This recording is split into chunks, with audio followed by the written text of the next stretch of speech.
أعوذ بالله من الشيطان الرجيم. بسم الله الرحمن الرحيم.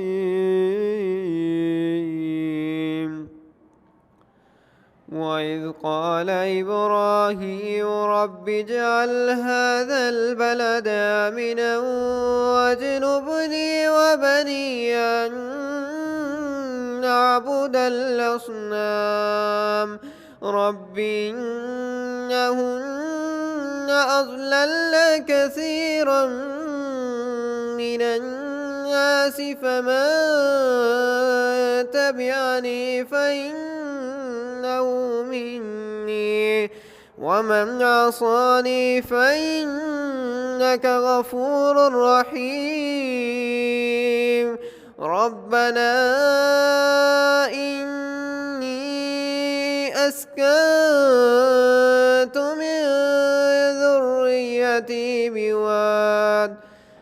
بواد غير ذي زرع عند بيتك المحرم ربنا ليقيموا الصلاة فاجعل أفئدة من الناس تهوي إليهم وارزقهم من الثمرات لعلهم يشكرون.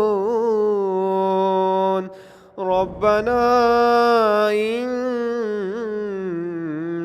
تعلم ما نخفي وما نعلن وما يخفى على الله من شيء في الأرض ولا في السماء. الحمد لله الذي وهب لي على الكبر إسماعيل وإسحاق إن ربي لسميع الدعاء.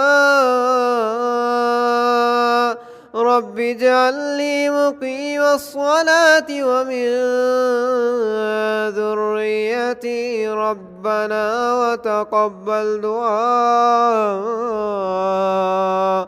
ربنا اغفر لي ولوالدي وللمؤمنين يوم يقوم الحساب. صدق الله العظيم.